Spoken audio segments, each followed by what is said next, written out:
പശ്ചിമേഷ്യയിൽ സമാധാനം പുലരുമോ? American Iran പ്രതിനിധി സംഘ ചർച്ച പുരോഗമിക്കുന്നു.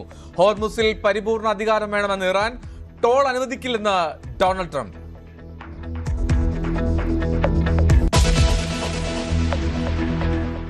കോടതി കേട്ടിട്ടില്ലെങ്കിൽ നിങ്ങൾ ഈ പാർട്ടിക്കകത്ത് നിന്ന് നിങ്ങൾക്കെതിരെ ഞാൻ എന്തായാലും സ്റ്റേറ്റ് പ്രസിഡന്റ് പരാതി കൊടുക്കുന്നുണ്ട്. ശോഭ അവിടെ വന്ന ഇത് തന്നെയാണല്ലോ പാലക്കാട്ടും പറഞ്ഞത്, അടിച്ചു തൊളികളയുമെന്ന്.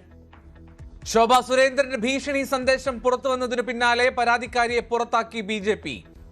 ബിന്ദുവിന്റെ പ്രാഥമിക അംഗത്വം സസ്പെൻഡ് ചെയ്തു. വയോധികയ്ക്ക് പണം നൽകിയതിന് പിന്നിൽ ബിന്ദു എന്ന് ശോഭ, ആരോപണം പച്ചക്കള്ളമെന്ന് ബിന്ദു.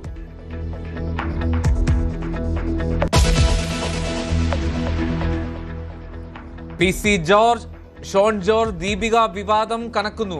അവസരവാദി മുണ്ടുമടക്കി കുത്തി വന്നാലും പറയാനുള്ളത് പറയുമെന്ന് ദീപിക. കവലച്ചട്ടമ്പി പരാമർശത്തിനെതിരെ പി.സി. ജോർജ്. അത് അവരുടെ വാപ്പായെ പറ്റി എഴുതിയിരിക്കുന്നത്. അത് പാരീസ് ഓവക്കറാണല്ലോ, പാരീസ് ഓവക്കറിന്റെ പത്രമല്ലേ, അവന്റെ വാപ്പായെ പറ്റി അവൻ എഴുതുകയാണ്. ദീപിക കോൺഗ്രസിന് വേണ്ടി വിടുപണി ചെയ്യുന്നുവെന്ന് ഷോൺ.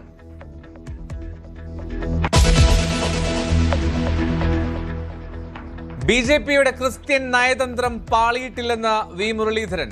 തെരഞ്ഞെടുപ്പിൽ പലയിടത്തും നേട്ടമുണ്ടായി. നിരവധി ആൾക്കാർ അനുകൂലമായിട്ട് വോട്ട് ചെയ്തു. അങ്ങനെ ക്രിസ്ത്യൻ ഔട്ട്റീച്ച് കൊണ്ട് ഒരു പ്രയോജനം ഉണ്ടായില്ല എന്നൊന്നും എനിക്ക് തോന്നുന്നില്ല. ചില സ്ഥലങ്ങളിൽ ഉണ്ടായിട്ടുണ്ടാവില്ലേ. നേതൃത്വത്തിനെതിരെ ടി.പി. സെൻകുമാർ, രാജീവ് ചന്ദ്രശേഖറിന് ABCD പോലും അറിയില്ലെന്ന് വിമർശനം.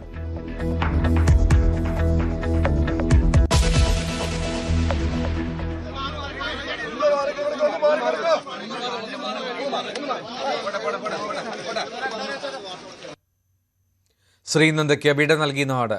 മരണത്തിൽ ദുരൂഹതയില്ലെന്ന് കുടുംബം. അഞ്ചരക്കണ്ടി മെഡിക്കൽ കോളേജിലെ വിദ്യാർത്ഥിയുടെ ആത്മഹത്യയിൽ ഗുരുതര ആരോപണവുമായി കുടുംബം. വകുപ്പ് മേധാവി അടക്കം 2 അധ്യാപകർക്ക് സസ്പെൻഷൻ.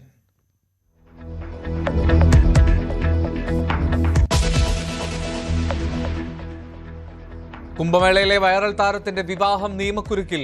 DGPമാർ 22-ന് ഡൽഹിയിൽ ഹാജരാകണം. രേഖകൾ പരിശോധിച്ച ശേഷമാണ് വിവാഹം നടത്തിയതെന്ന് ക്ഷേത്രം ഭാരവാഹികൾ.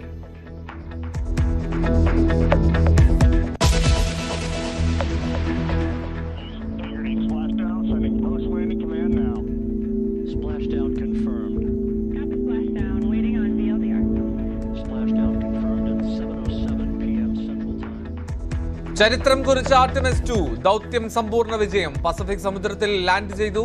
ദൗത്യ സംഘത്തെ അഭിനന്ദിച്ച് ഡൊണാൾഡ് ട്രംപ്.